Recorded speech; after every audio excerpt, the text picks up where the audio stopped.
outer space, in outer space, in outer space, space, space, space, space, in outer space, in outer space, in outer space. Ho, ho, ho, rah! Welcome to episode 00011 of the Vast Differences podcast. I'm ThugLife. And I'm Charity. And today we're going to talk about origin stories. Christmas memories. But first, an advertisement from our advertiser. This episode is brought to you by Emilio Estivez's objectively best movie, D2, The Mighty Ducks. After Gordon Bombay is forced to withdraw from the minor hockey league with a knee injury, he is given the job of coach of Team USA Hockey for the Junior Goodwill Games in California, much to his surprise. With most of the Ducks and a few new players in tow, he sets forth for LA. All appears to be... I scrolled too fast. Be professional. All appears to be going well for a while, but the hype of Hollywood starts to get to Gordon, and he is distracted when Iceland and a certain Icelandic coach appear on the scene. Quack, quack, quack! I'm Goldberg the goalie! Knuckle puck, y'all! Da-da-da-da! D2, The Mighty Ducks, now available on Disney Blu-ray. Heck yes. I love D2, The Mighty Ducks. I was so psyched when that came in as a sponsor. We had the opportunity for PETA to sponsor us this week, but I said no because they're the worst organization in the history of the world. Yeah, they're one of those organizations that say they do one, they do everything else on the other hand. Also, they're against the torture of poor defenseless seagulls, and so I can't get on board with that. I'm going to be put on a list. Do not give wasabi to Charity when she is near the beach. I just want some sushi, guys.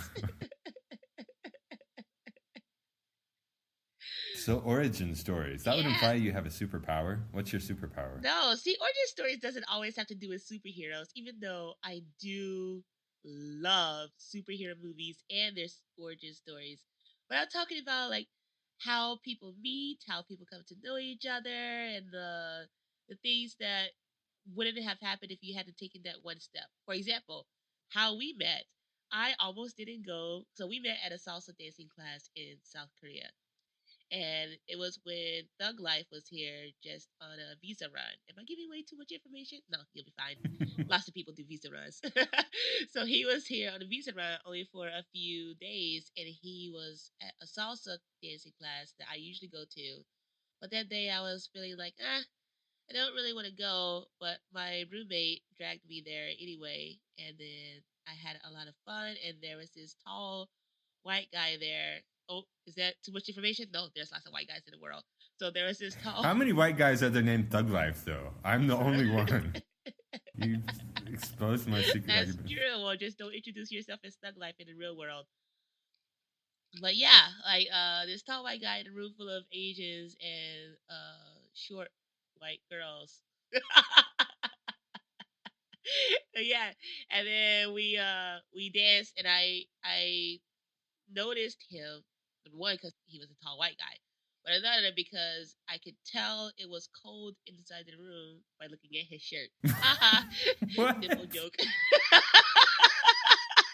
Maybe I was just excited about dancing. I was not aware of this. I feel rather uncomfortable at this moment. As you can tell, I'm sure by my nipples.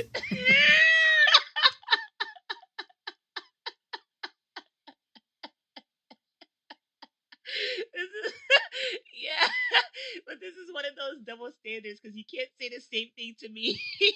But, you know, we all like to pretend that guys don't have the N-word nipples. What are you talking about, Charity?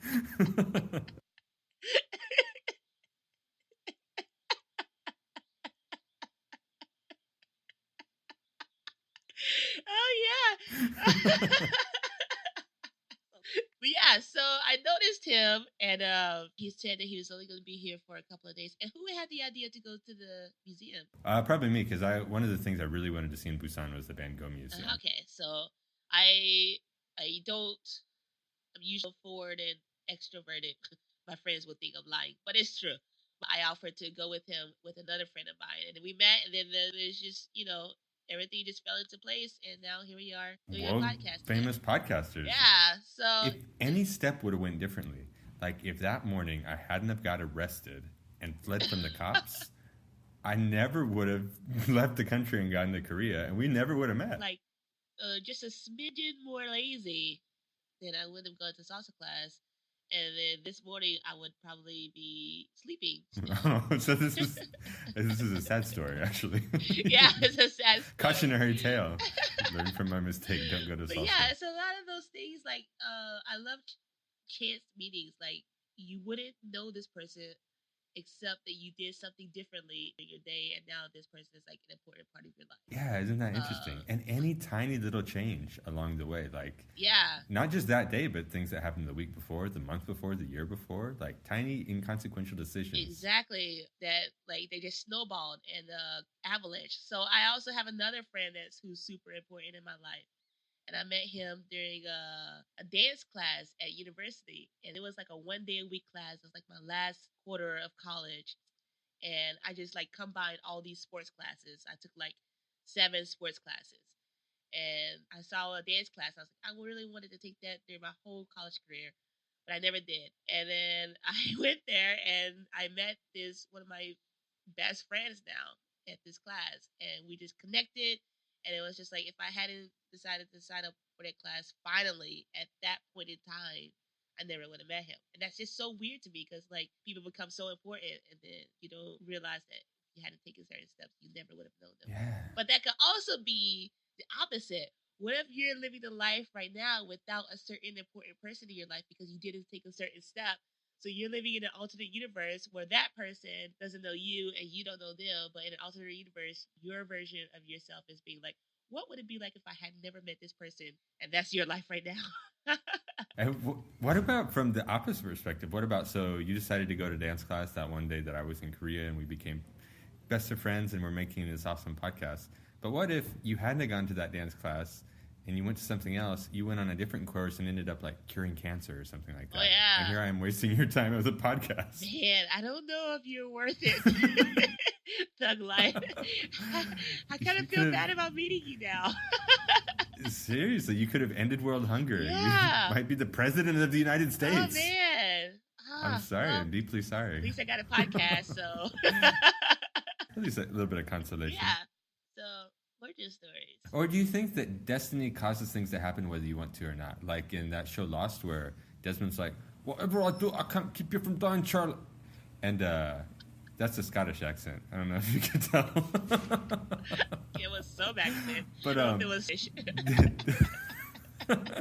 Desmond was he could see the future, and he kept seeing that Charlie was going to die in different ways, and he kept doing things to keep that from happening. But destiny would not be dissuaded. Like, it just kept finding another way until eventually Charlie died.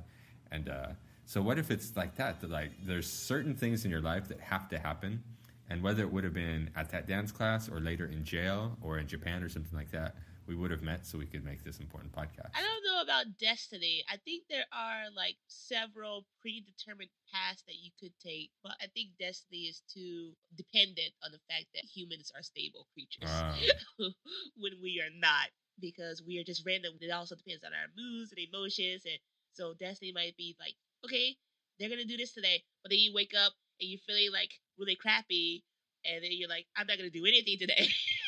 So, I don't know. But maybe that was preordained also. So, I don't know. It's a tough question for 9:30 in the morning. So. My friend from Canada, one time, we were on a road trip in Texas to go to our friend's wedding. And he conveyed this concept to me, and it almost exploded my mind once I saw what he was saying. So imagine everything is cause and effect. You can see in simple machines, for example, if you push down on one side of the lever, the other side goes up. And you can add more variables into that machine to make the situation much more complex and complicated. But if you can understand all the different variables that are happening in a situation, you can always predict the outcome of what's going to happen. Like you see those giant machines where you see a ball rolling down and it hits a domino and the domino goes and then it makes something swing and then it makes something jump, like the OK Go videos. Do you know what I'm talking about? Yeah. So in the same way, our human brain is like a giant organic machine with lots of neurotransmitters and chemicals and everything like that. And everything that's ever happened to us and that is currently happening to us is variables in this machine that's about to make a decision on what to do. So right now, you're about to say something, And you saying this is the culmination of everything that's happened to you during your entire life, including how you're feeling now, how hungry you are when you woke up, how you slept that night. And you say, Hi. if somebody had a computer powerful enough to calculate everything that's ever happened to you, to see the chemical makeup of your brain, they could have predicted you were going to say hi, and that I was going to say this in return, and you were going to say this. So it's not that it's preordained, but it's that everything that is going to happen is going to happen, and it can't happen any other way, because we're just creatures of cause and effect, even in our brains with the chemicals. See, I don't know, because like I don't know if you could come up to one certain answer. I think you come up with a score of answers and be able to choose amongst those. Your free will isn't anything that's determined by like chemicals in your brain or anything like that. There's something separate from that you're saying is your essence or your soul, and you still have the decision to make. I can see that too. I lost my train of thought because I was playing word with friends that tried to play the word alongst, and I was like, why is that not accepting? Because it's not a word. And I just said amongst, and that's the word that I was thinking of. So, all right, nice. Slight distraction. Your vocabulary is quite good, by the way. We're chatting, and then you'll say something. I have to look it up on Google real quick, and then I respond just because I'm so fast at Googling that I can pretend that I knew what the word meant.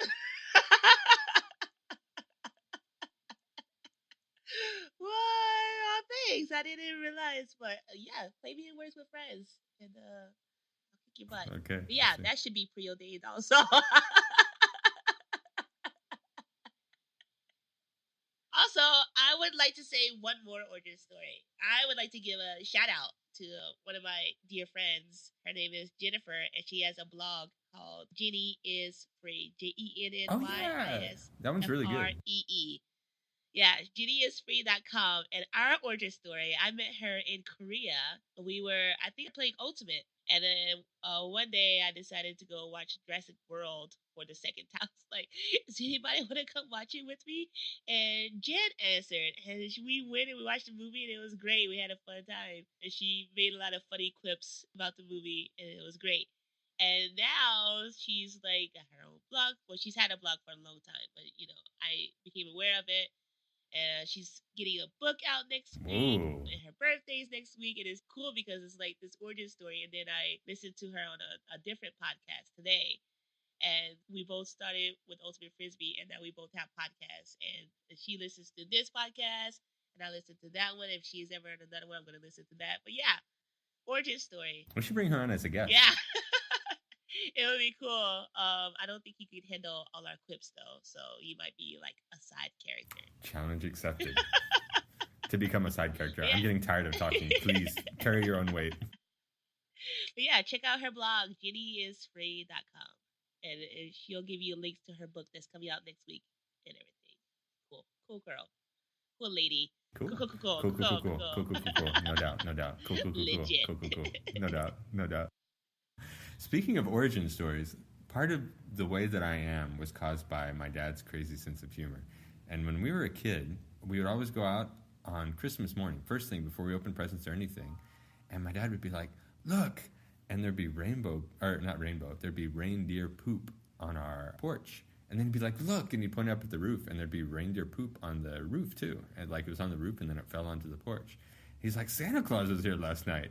And as kids, stupid kids that will believe anything their parents say, we're like, whoa, reindeers exist. I mean, the evidence is right here, poop on our roof and poop on our porch. And then one year when I was like 6, I remember going out a week before Christmas, and there was a brown paper bag on our porch. And just being curious, I opened it up, and it was horse manure that my dad had gone out with a shovel and got from the pasture. And my brain started to make the connections, and I shut it down. It's like, I'm not ready for the truth. Not thinking about this anymore. Just went in the house. But that's such dedication from your dad, though. Man. To lying to your kids, yeah. That's an awesome father. He who puts poop on their porch and on their roof to prove to their kids that Santa Claus's reindeer was there? That's like, he's awesome. Your dad gets 3 gold stars, which is like the maximum amount of gold stars you can get in a Mario Kart game. Yeah, 3 gold stars does sound bad. Like out of 10, he only got a 30%.